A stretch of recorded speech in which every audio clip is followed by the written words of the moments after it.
Well, that felt very Christmassy. Thank you guys very much. Wow. Oof. Whew. I just have to take some breaths here this morning. It's beautiful to see everybody and hear voices sung together. So, thanks for that. My name's Trevor. I'm part of the charitable donations team. And it's kind of fitting that we have the Christmas theme. You might have noticed some baskets getting loaded up at the back here. All of our baskets are hampers. We filled them so far this year. So that's a congratulations. Yes, which is awesome. Now you need to bring them back. So Monday to Thursday this week, 9 till 4, you can drop it at the church. B'nai Tikva's reception's there. And I'm not supposed to tell you she's also here 9 to 2 on Friday. So if you could be before Friday, that would be awesome. That would be really good. I know someone had to rush home and get his stuff because he forgot it because no one told him that we were still open this week. So yes, you can drop it off sometime this week. Next week is awesome. We're actually going to do the Christmas wrap together. So that's why we want to get things organized as much in advance as possible. Now, we still do have a few gift cards left. You think, oh, gift cards, that's not as fun as a hamper. But as Vince was talking about, most of those gift cards are going to get used by those families for some basic needs. So we are making an incredible difference on their Christmas and their Christmas plans. You can talk to the people at the back after you're done here today, get some gift cards. You can just donate directly on Friends Church site. Just put Christmas hampers on your donation thing, and that will go right to buy those gift baskets, of course. It is a wonderful time of year, and I think it's one of those times where I would encourage us, and I say us, to look into our hearts and say, is there a little bit more? Because if we have a little bit more, there's some awesome causes out there that we can all support, and this is a great one, really, really great one. So have a great morning, everybody, and thank you for making people's Christmas better.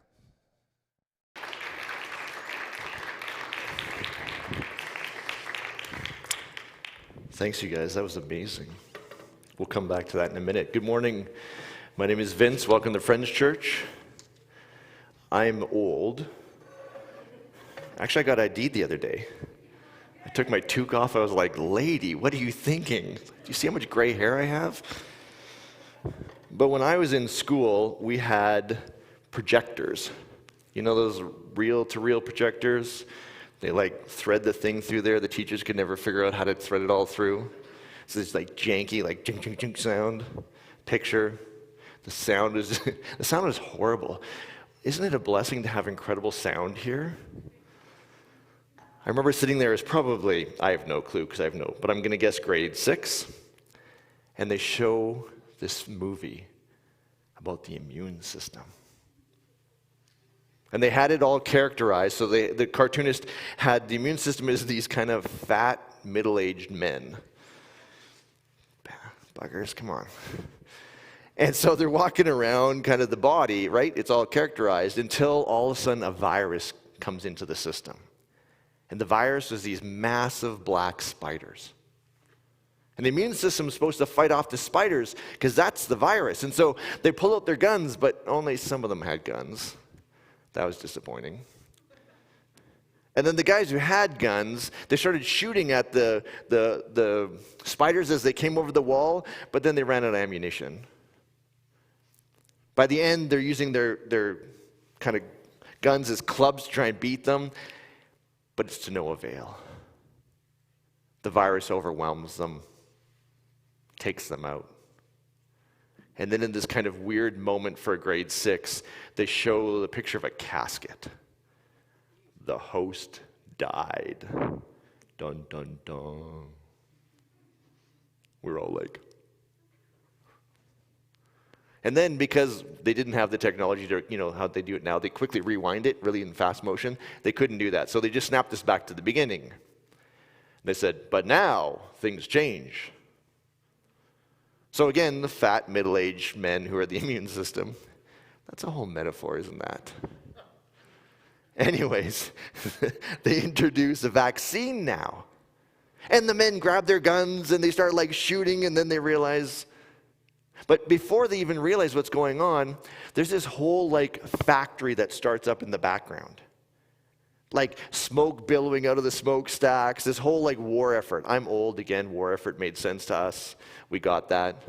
And the factory starts up and they're making guns and ammunition, but they're not just stopping there.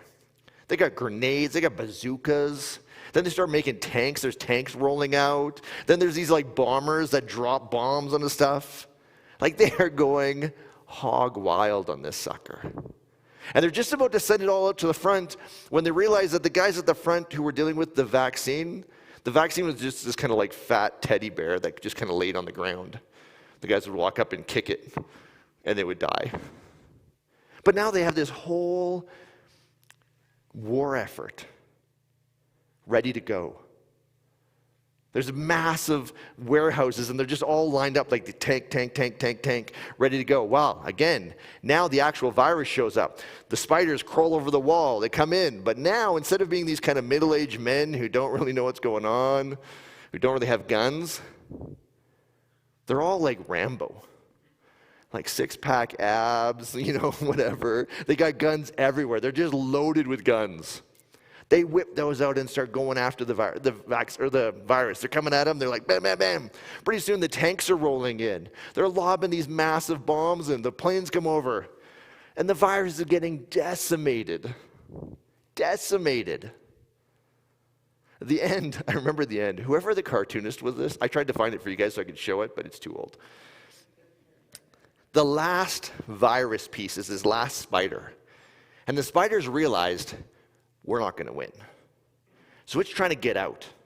And it's running and running, and they're shooting at it as it's running. Finally, it runs up a ladder to try and get over the wall. And there's a guy with a piano gun. Yes, the illustrator made a gun that is part of a piano. And so when you play the notes, it shoots these different guns. And the guy's like playing this rock opera as it's shooting out at this thing up the ladder, and it's shooting out the rings. Finally, the virus gets to the top, and the guy blows them up. We've won. Hallelujah. Thank you. So why am I telling you this crazy story about some bizarre illustrator who, I don't know, smoked something weird before he did this? Because there's a key part of this. After the first attack, the body got overwhelmed. But after it saw something, it saw the vaccine, the body remembered. It remembered there's things that can hurt it. It remembered that it needs to protect itself and get ready. It remembered. I don't know about you, but I find that incredible. Because the body just doesn't remember things that go through your skin or come in through your nose or your mouth. It remembers other things as well. We were watching Ted Lasso. I don't know if anyone's seen Ted Lasso. Hilarious show. It's not often that I laugh at a show, but that one I laughed my butt off. But there's this scene, this couple, I can't remember their name. Doesn't matter. They're just starting to kind of flirt with each other. They're kind of into each other. And the woman is in a dark parkade at night. She's got her back to the darkness, and she's got her trunk open, and she's putting things in her trunk. And the guy walks up to her quietly, not deliberately quietly, but quietly, because he's not like making noise, he's just walking normal. And he says, "Hey, what do you think she does?" And he's like, "Oh, did I scare you?" She's like, "You're an idiot. Of course you scared me. I'm a woman in the dark, alone in a parkade, and you walked up behind me. Are you dumb?" You see, chances are whoever wrote that script has seen people who've had physical threat in their life. They've had moments where they didn't feel physically safe. And just like your immune system remembers, so too your body remembers when you don't feel safe. It remembers that. And then it tries to protect you from other moments that are unsafe. I've told you guys I got caught in an avalanche, not a big one, small one, didn't die. Obviously, I'm here. The last time I told you the story, I didn't tell you the ending, and people were like, "Well, did you die?" Yeah, I died. So I didn't die, I'm here. Man, I'm skittish around avalanches now. My buddies are like, oh yeah, that's fine. I'm like, I'm just going to go hang out in the kiddie pool over there. Our bodies remember. Where in your life have you felt physically unsafe? Where are those memories? Chances are your body remembers that. It's trying to protect you from that. Humans are the weirdest species. The other day I was riding to McLean Creek, drove past a six-legged cow. Have you ever seen a six-legged cow? I hadn't seen one either. So I stopped my motorbike and I'm like, how in the world is there 6 legs on a cow? Until I realized, no, there's a cow with a cow coming out of the cow. You'd think I was from a farm, but I'm really not. So I stopped and I'm like, what in the world is going on here? The cow comes out. The mother is just kind of like chilling. The cow comes out and starts walking around. Think of a human baby. Human babies are useless. They can't even sit up. Their heads are so big, their brains are so big, they can't, their necks will break. Or I'm not actually sure if that's a wives' tale or whatever, but they can't feed themselves, they can't run away from trouble, they can't do anything. Useless. Cows, and it was minutes. The thing plopped out, and then it stood up, and it kind of and then it took off. It's like, that's incredible. But humans evolved with massive heads, so we're kind of useless when we're born, but we learned that we need our parents to protect us when we're babies. We all have a system inside of us that knows that at the deepest core of who we are. And so when you're a baby, before you even realize what's going on, if you cry, your wiring says, my parents should show up and take care of me. You're wired for that. And any threat to that response, your brain pays incredibly close attention. Because again, you're useless. This is life-threatening. If your parents don't come, you're dead. So if you cry and your parents doesn't come, but then you kind of blow a gasket, just like full-on tantrum, and your parents show up and take care of you, what do you think your brain remembers? When I blow a gasket, I'll be taken care of. Crying's not enough. I need to go big. Now you'd think that as we become adults, as we can learn to hold our heads up and we can wipe our own bums, we buy a house, we get married, you think that system would turn off. It doesn't. It's still trying to protect you, and it's remembering the stuff that happened before you even had words. Now, don't put up your hands, but anyone know anyone who always seems to be having drama? They're always, whatever's going on, it's bigger than yours, it's more whatever. You're constantly trying to calm them down. That's their body remembering. When I have drama, people will take care of me and I'll feel safe. But there's another piece that goes on in attachment. This is called attachment theory. Again, it's how we survive as a species, because otherwise it wouldn't work. So, I'm a small baby. This is my group. Small baby, I cry. My parents don't show up. I cry louder. I put on some drama. Now my parents get mad at me. And so quickly my brain learns, it remembers, right? If I pull out drama, they go away. And for all you who are like me out there, what do you think our brain does? We learn that emotions equals threat. And so we turn the volume down. I'm going through my divorce. I'm sitting in front of my counselor. She says, Vince, do you ever cry? I said, yeah, of course I cry. I'm crying right now. She's like, no, you're not. Lady, I think I know when I'm crying, and I'm crying right now. She's like, no, you're not. It took me a long time to realize that that was the wiring from before I even had words that said, you don't let your emotions out. Feeling your emotions equals threat, and our bodies remember. We have physical threat. We have attachment threat. Attachment threat's a massive one. I was at a youth conference, so teenager, probably junior high, really vulnerable, geeky. I had this massive afro. It was horrible. Sitting with all my buddies, we went to a house. We were in Toronto at some youth event, and someone boarded us, which is like they let us stay in their house. Nice guy. I don't remember his name, but he was kind of short, really like brown hair, these warm eyes, and he could just bring you out. So he sat us all around. He'd ask us all questions. Felt amazing. He was just getting us talking. Then he said, what do you think the future is going to be like, guys? Without even thinking, I just blurted out, I think we're going to mine the moon for resources.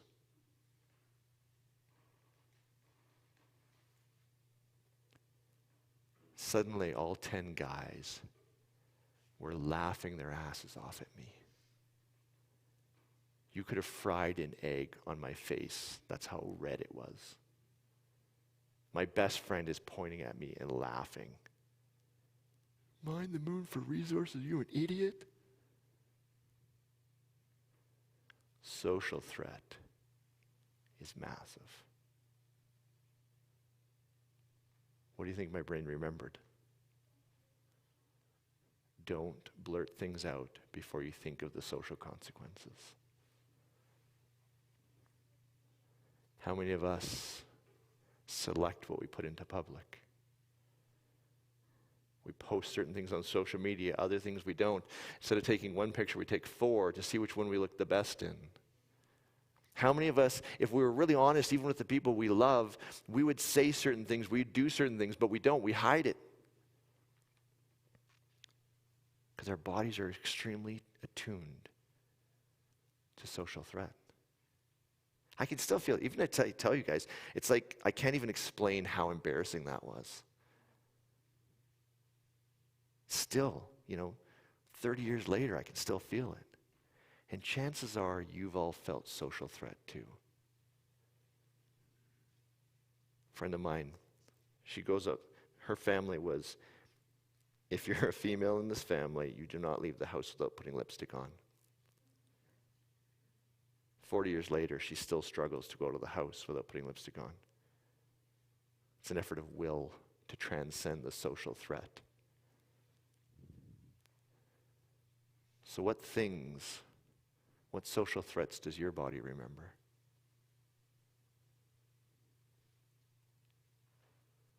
As we sit here and kind of squirm, my brain goes to, my brain's remembering, my body's remembering for a reason. It's trying to help us, isn't it?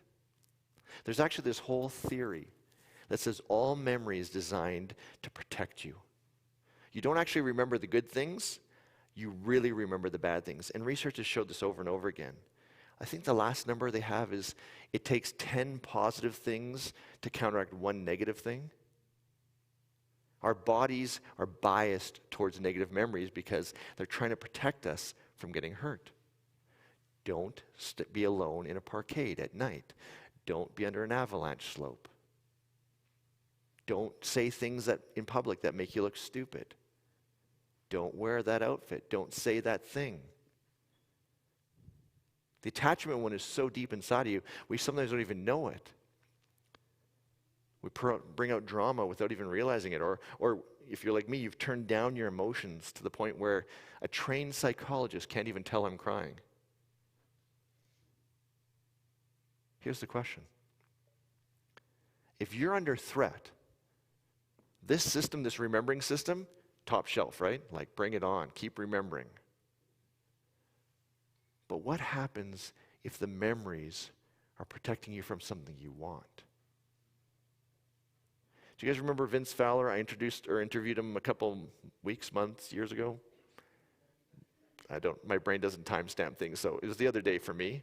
He was right there. He's been diagnosed with PTSD. He's a veteran. He served in Somalia as a peacekeeping force. And he told this incredible story. These guys are in this like walled, it's this fence encampment in the middle of Somalia. There's people who want to hurt them all over the place. And they're bored.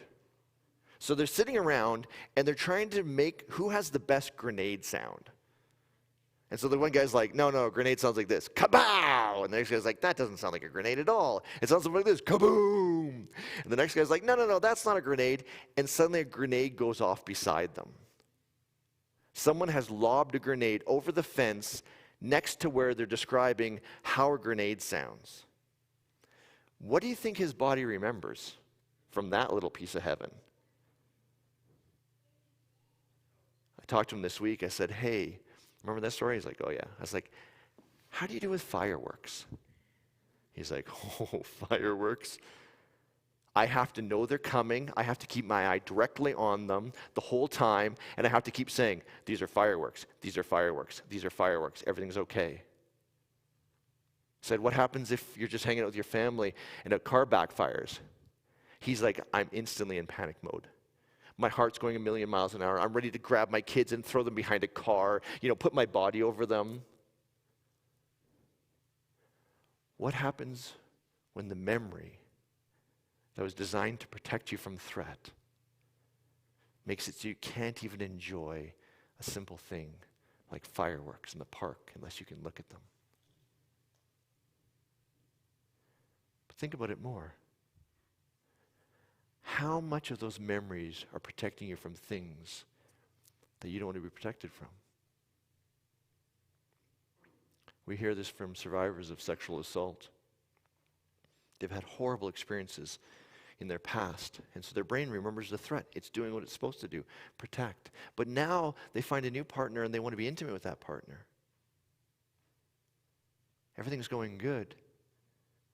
Till halfway in, all of a sudden that memory fires up so loud and they're panicked.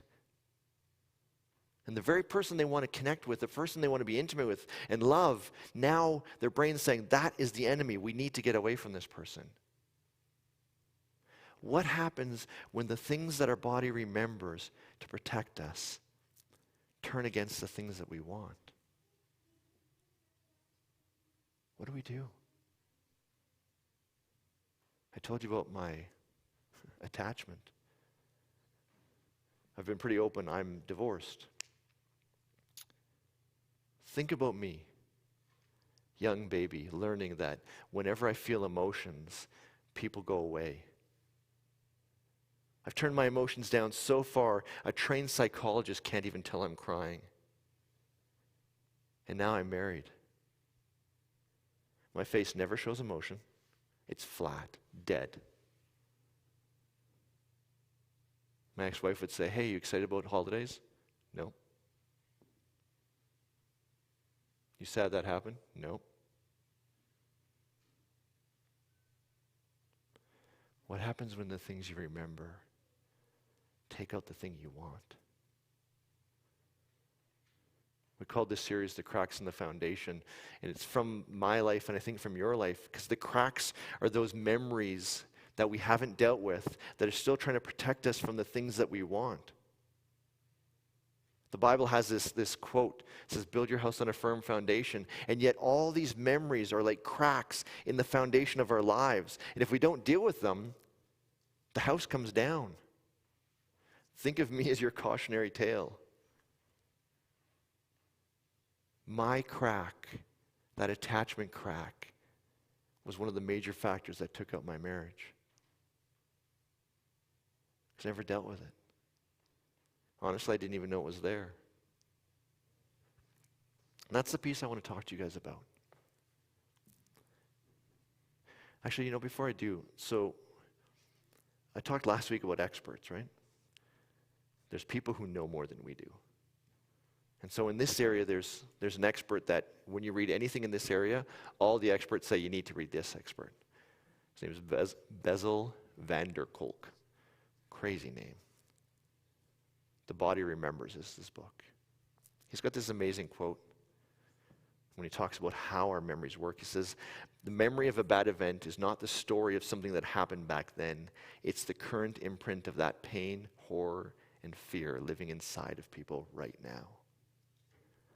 the current. See, this is the problem with our memory system.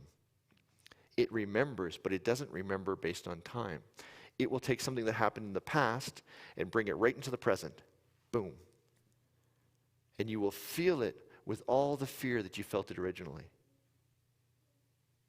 If you ask someone like me with an attachment wound like that and say, hey, Vince, why aren't you feeling emotions? My answer would be like, why? Why would I feel emotions? I didn't even know you could feel emotions. I feel emotions, right? I'm mad. I'm calm. Anyone, don't put up your hand again. Anyone on the drama side of life? This is even a hard one to see because you can't tell. It's like a fish seeing water. You're so used to feeling things so deeply that you express them so deeply so people come around and support you that you don't realize that's an attachment wound. Your body's remembering something from your childhood before you could even talk and bring it into this moment. Can you throw up the next quote from van der Kolk? It's only partly an issue of consciousness. Much has to do with unconscious parts of the brain that keep interpreting the world as being dangerous and frightening and feeling helpless. You know you shouldn't feel that way, but you do. And it makes you feel defective and ashamed. Even as I talk about these different pieces, I can feel myself wanting to hide them. Because I feel I shouldn't do that. Why do I do that? I know better. Why is it that stuff always bothers me?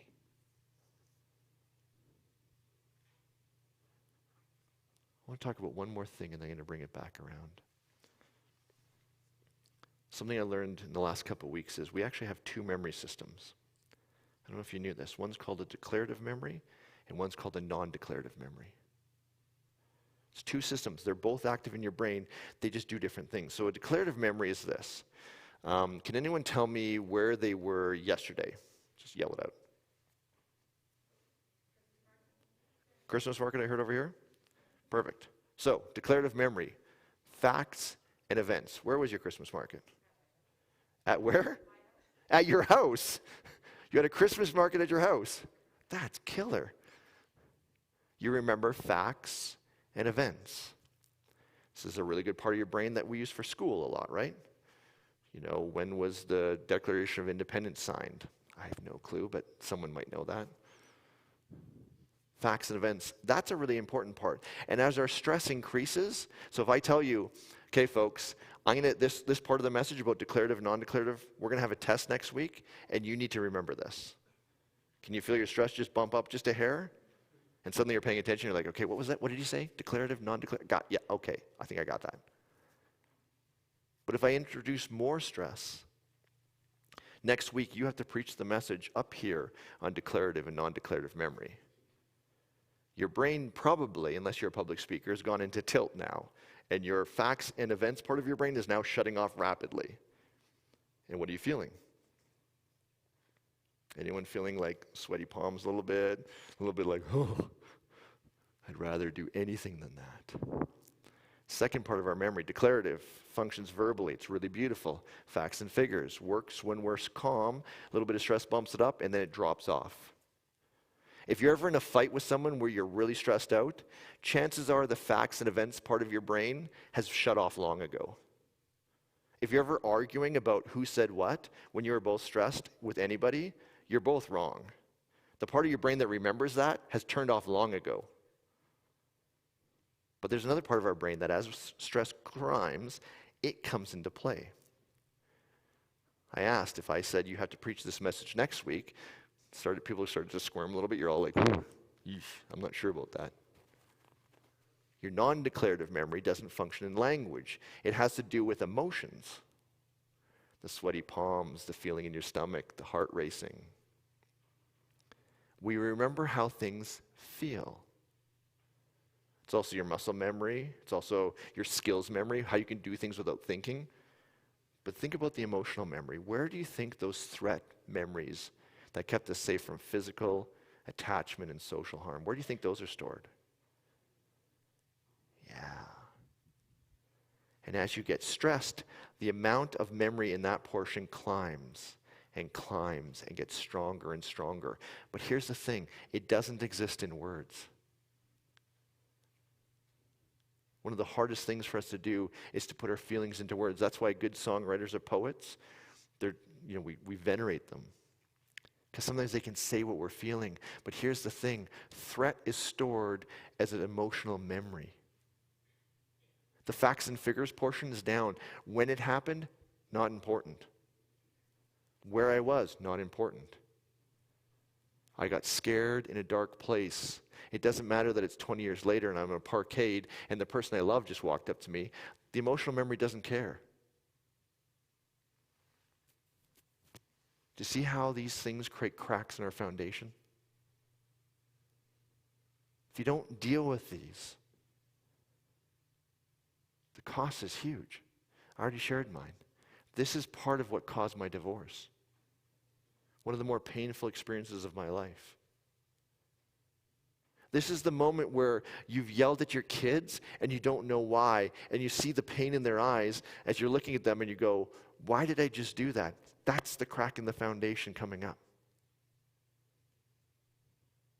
It's having someone you love say to you, I don't even know you anymore. It's doing things at a job where you're going, I know what I need to do, but I keep not doing it. It's addictions that are trying to numb. It's bad behaviors. It's outbursts. It's pulling away. This stuff, the reason we call it the cracks in your foundation is because it has the potential to take your house down. I spent a year after my divorce with my counselor learning how to feel, feeling safe enough to feel. I'm still not good at it. I work really hard at it. You look at Jeff up here, the guy can cry about anything. I'm always just so amazed at what he can do. It's just emotions are right there. I'm like, how do you even do that? If I start to feel sad, I have to turn up country music and watch a sad movie. Even then I have this one little tear. I told you guys a sad message. I watched it back on video. I looked at my face and I'm like, the guy's not even sad. Inside, I'm bawling my eyes out, but what you guys see is just nothing. If we don't do this work, it can take out our health. We're finding more and more links between unresolved cracks in our foundation and our physical health. It's taking out relationships. It's taking out our joy. It's putting our minds on threat all the time. It's causing damage to ourselves because our bodies aren't designed to live under stress for that long. They don't function well that way. These cracks have to be dealt with or pay the consequence. Our bodies remember. Now you know there's declarative and non-declarative memory. Now you can realize there's memories we have that have no words. You can go to a counselor and try and talk about it. I can't explain why feels bad to me. Feeling my emotions somehow feels wrong. I can't tell you that. It happened before I was even conscious of words. Now for some of you, you have events in your life that you can point to and go, that was a bad event. And your body should be right to protect you from that. The emotional memory is strong, and yet, what I want to ask you is it protecting you from the things that you actually want? From the relationships you want? From the adventure you want? From the experiences you want? It's a memory that's designed to protect, focused on the wrong thing. The series is about this piece. And just because now you understand how memory works, you realize that a lot of these protective memories are not conscious, they're unconscious. And so here's what I want you to do this week. Kind of the next step, if this is something you want to deal with. First, commit to this series.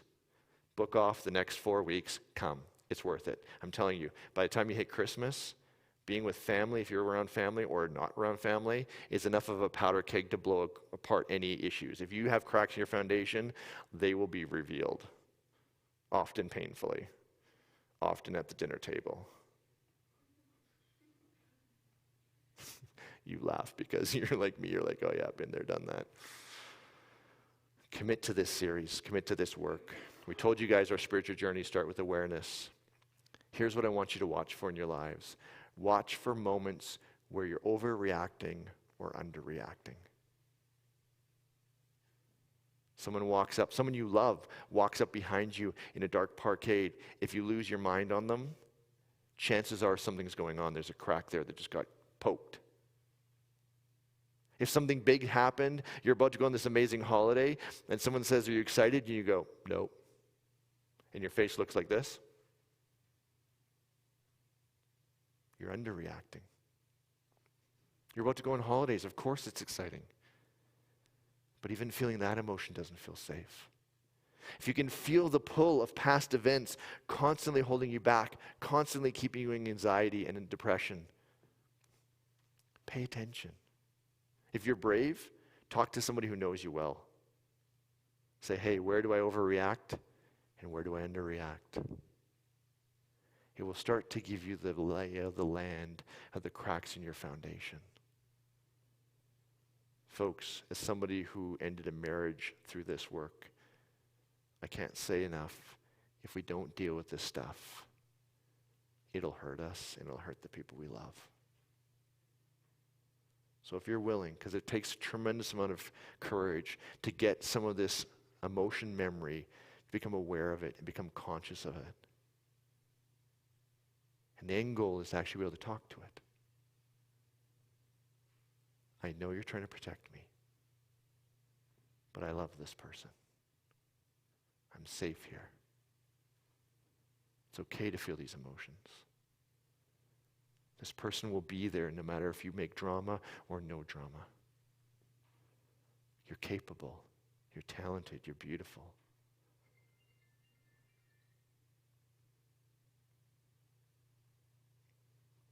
This next 4 weeks, I want to invite you to come back. It's going to be good. And again, keep an eye out. Overreaction, underreaction. Have a great week, and let's start figuring out these cracks, okay? Take care, everyone.